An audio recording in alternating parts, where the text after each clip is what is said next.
जय हिंद दोस्तों, मैं हूं अनूप और आप सब लोग देख रहे हैं ग्लोबल कॉन्फ्लिक्ट। दोस्तों, हाल ही में आप लोग सुने होंगे कि ATAGS गन का फिर से ट्रायल शुरू किया गया और इस दरमियान आपको यह भी खबर मिला होगा कि इजराइल के तरफ से भारत को ATAGS के कीमत के तुलना में भी आधे लागत में अपना खुद का आर्टिलरी गन का ऑफर किया गया। पर दोस्तों, ATAGS गन को लेकर हाल ही में कुछ ऐसे फीचर्स का खुलासा किया गया जिसके बाद इन आर्टिलरी को दुनिया के सबसे बेहतरीन आर्टिलरी में गिना जा रहा है। तो दोस्तों, आज के इस वीडियो के सबसे पहले अपडेट में मैं आप लोगों को ATAGS के ऐसे ही खासियत के बारे में बताऊंगा जिसकी वजह से ये अब दुनिया के सबसे बेस्ट आर्टिलरी बना है। जबकि वीडियो के दूसरे हिस्से में आपको बताऊंगा कैसे मिग कॉर्पोरेशन द्वारा फिर से एक बार अपने पुराने रुतबे को वापस लाने के लिए नया फाइटर एयरक्राफ्ट का डेवलपमेंट किया जा रहा है और किस तरीके से रशिया मिग को दुनिया के पहला ऐसा कंपनी बनाएगा जो 6th जनरेशन के फाइटर एयरक्राफ्ट को डेवलप करेगा। तो डिटेल में जानने के लिए वीडियो के आखिर तक बने रहिए और चैनल को सब्सक्राइब और वीडियो को लाइक जरूर कीजिए। दोस्तों, हाल ही में DRDO की तरफ से बताया गया है कि DRDO द्वारा बनाया हुआ ATAGS मतलब एडवांस टोर्ड आर्टिलरी गन सिस्टम दुनिया के बेहतरीन 155 मिलीमीटर के आर्टिलरी गन है और ये करीबन 48 किलोमीटर तक अपने टारगेटों को पिन पॉइंट एक्यूरेसी के साथ तबाह कर सकता है।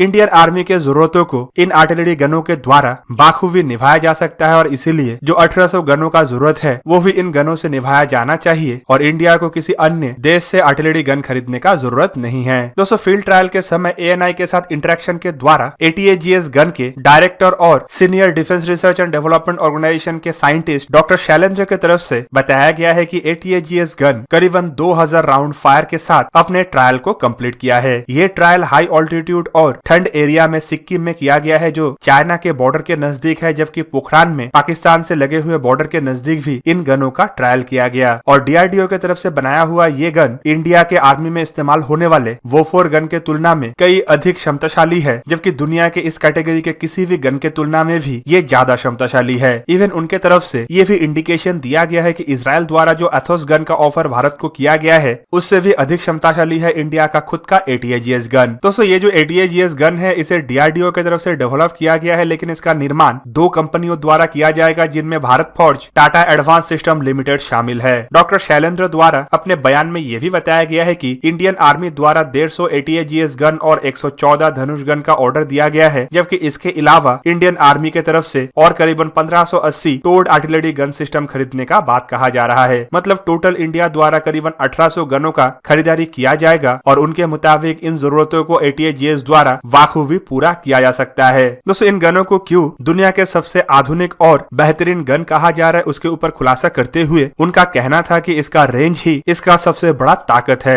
ATAGS करीबन 48 किलोमीटर दूर तक अपने टारगेट को पिन पॉइंट एक्यूरेसी के साथ ध्वस्त कर सकता है और ये किसी भी लड़ाई में गेम चेंजर साबित हो सकता है, क्योंकि लड़ाई के दरमियान ATAGS जहां पे दुश्मन के फायर से दूर रह के दुश्मन के टारगेट को ध्वस्त कर सकता है वहीं पे इसके ऊपर दुश्मन के स्ट्राइक का भी डर नहीं रहेगा, क्योंकि किसी भी ऐसे टाइप का आर्टिलरी मैक्सिमम 40 किलोमीटर तक फायर कर सकता है और ये आसानी से ATAGS तक पहुंच नहीं पाएगा। इवन उनके द्वारा ये भी बताया गया है कि इस तरीके का गन पाकिस्तान या चाइना किसी के पास भी नहीं है। भारत द्वारा इन गनों को जिस तरीके से पोखरान और सिक्किम में ट्रायल किया गया है वो ये भी दर्शाता है कि ऐसे एक्सट्रीम कंडीशन में भारत के बनाया हुआ गन आसानी से इस्तेमाल किया जा सकेगा। इवन उनके द्वारा ये भी खुलासा किया गया है कि जिस तरीके का राउंड ATAGS द्वारा फायर करके 48 किलोमीटर तक टारगेट को ध्वस्त किया जा सकता है, वैसे राउंड अगर भारत के खुद के निर्माण किया हुआ धनुष गनों में भी इस्तेमाल होता है तो ये मैक्सिमम से 32 किलोमीटर दूर तक ही टारगेट को ध्वस्त कर पाता है। उनके खुलासे के मुताबिक ATAGS के जो रेट ऑफ फायर है वो भी काफी बेहतरीन है। ये गन 1 मिनट में 5 राउंड को आसानी से फायर कर सकता है, जबकि ऐसे कैटेगरी के दूसरे गन 3 से 4 राउंड ही फायर कर सकता है। मोबिलिटी के मामले में भी ये गन काफी बेहतरीन परफॉर्मेंस दिखा रहा है, जबकि उनका ये भी कहना है कि ये एक मेंटेनेंस फ्री गन है जिसके वजह से मेंटेनेंस को लेके ज्यादा ध्यान देने का भी जरूरत नहीं है, जो इंडिया के ऑपरेशनल कैपेसिटी को और मजबूत करेगा। दोस्तों, आपके जानकारी के लिए बता दूं कि इनिशियली इंडिया द्वारा करीबन 1580 आर्टिलरी गन खरीदने का बात कहा जा रहा है, जिनमें से 400 गनों को डायरेक्टली इंडिया द्वारा परचेज किया जाएगा, जबकि बाकी के बचे गनों को भारत में मेक इन इंडिया के तहत निर्माण किया जाएगा। और इस टेंडर के लिए इजराइल द्वारा एथोस आर्टिलरी का ऑफर किया गया है, जबकि फ्रांस अपने नेक्स्ट ईयर गनों को भारत को देना चाहता है। पर वहीं पे अगर इन गनों के साथ इंडिया के ATAGS को कंपेयर करे तो भविष्य के जरूरत को अगर अभी से ही ध्यान में रखा जाएगा तो भविष्य के लिए ATAGS इंडिया के सबसे बेहतरीन ऑप्शन होगा, क्योंकि इस तरीके के गनों के ऊपर जो देश काम कर रहा है वो अपने गनों को 2027 या 2030 तक ही दुनिया के सामने ला पाएगा। और उस समय के जरूरत के हिसाब से अगर भारत अभी चलता है तो ATAGS भारत का सबसे भरोसेमंद फायदेमंद गन साबित होगा। दोस्तों अब चलिए जानते हैं कि कैसे मिग कंपनी की तरफ से फिर से एक बार एविएशन इंडस्ट्री में अपने दबदबे को वापस लाने के लिए प्रयास किया जा रहा है और कैसे रशिया अब मिग कंपनी की मदद से आधुनिक 6th जनरेशन फाइटर एयरक्राफ्टों को बनाने की तरफ आगे बढ़ रहा है।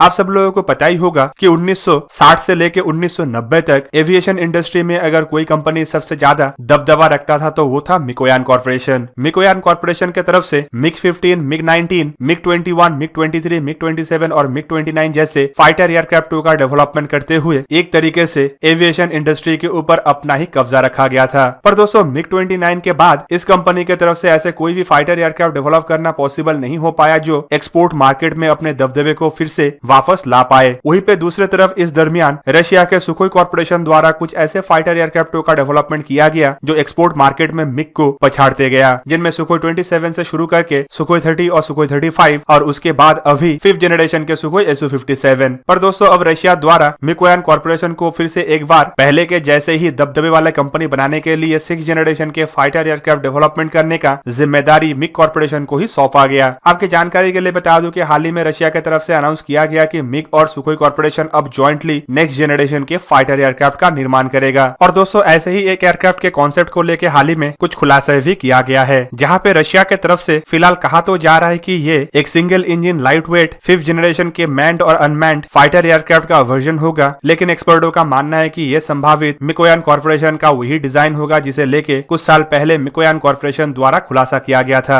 2016 के एक रिपोर्ट में खुलासा किया गया था कि मिग कंपनी द्वारा एक 6th जनरेशन के फाइटर एयरक्राफ्ट के कॉन्सेप्ट के ऊपर काम किया जा रहा है, जिसका प्राइमरी डिजाइन फेज लगभग कंप्लीट हो चुका है। दोस्तों उस समय इस एयरक्राफ्ट का ब्यौरा देते हुए रशिया के डिफेंस मिनिस्ट्री के उच्च अधिकारियों की तरफ से कहा गया था कि ये एक 6th जनरेशन के फाइटर एयरक्राफ्ट होगा जिसके पास 6th जनरेशन के आधुनिक टेक्नोलॉजीज होगा, जिनमें इंसान के कैपेबिलिटी को बढ़ाने के लिए आर्टिफिशियल इंटेलिजेंस सिस्टम, एयरक्राफ्ट द्वारा हाइपरसोनिक मिसाइलों को दागने का क्षमता, एवियोनिक्स में एयरक्राफ्ट में इस्तेमाल होने वाला नया रेडियोफोनिक रडारों का भी जिक्र उस समय किया गया था, जबकि उनका यह भी कहना था कि ये एयरक्राफ्ट इंसान के लिमिट के बाहर जाके अपने ऑपरेशनों को अंजाम दे पाएगा और एयरक्राफ्टों के पास मैन्ड और अनमैन्ड दोनों ही कैपेबिलिटीज होगा। इवन उनके तरफ से यह भी कहा गया था कि एयरक्राफ्ट हाइपरसोनिक स्पीड से ट्रैवल भी कर पाएगा और साथ ही साथ नियर द स्पेस मतलब स्पेस के नजदीक जाके अपने ऑपरेशन को अंजाम दे पाएगा। और दोस्तों वेस्टर्न मीडिया में भी ऐसे ही एक एयरक्राफ्ट के कॉन्सेप्ट के ऊपर खुलासा करते हुए बताया गया था कि रशिया द्वारा अब स्पेस वॉरफेयर के लिए अपने तैयारी किया जा रहा है और ऐसे हथियारों का निर्माण किया जा रहा है जो स्पेस में अपने लड़ाई को लड़ पाए। और दोस्तों माना जा रहा है कि ये सुखोई और मिग कॉर्पोरेशन के द्वारा ज्वाइंटली बनाए जाने वाले एक ऐसा प्रोजेक्ट होगा जो शायद दुनिया का पहला 6th जनरेशन फाइटर एयरक्राफ्ट के प्रोजेक्ट हो सकता है। वैसे अगर देखें तो कई सारे देशों की तरफ से 6th जनरेशन के फाइटर एयरक्राफ्टों को बनाने का तैयारी ऑलरेडी कर दिया गया है, जिनमें यूरोप के फ्रांस और जर्मनी लीड FCAS और ब्रिटेन लीड टेम्पेड जैसे एयरक्राफ्ट ऑलरेडी शामिल है, जबकि अमेरिका भी ऐसे ही कॉन्सेप्ट में आगे बढ़ रहा है। लेकिन इन देशों से कई साल पहले ही रशिया की तरफ से अपने मिकोयान कॉर्पोरेशन को जिम्मेदारी दिया गया था कि 6th जनरेशन फाइटर एयरक्राफ्ट का डेवलपमेंट के काम शुरू किया जाए। तो दोस्तों ये था आज का वीडियो। अगर आपको वीडियो अच्छा लगा तो इसे लाइक कीजिए और मेरे चैनल को सब्सक्राइब कीजिए और साथ में बना हुआ बेल आइकन को भी प्रेस कर दीजिए ताकि आप मेरा वीडियो देख पाए सबसे पहले। जय हिंद।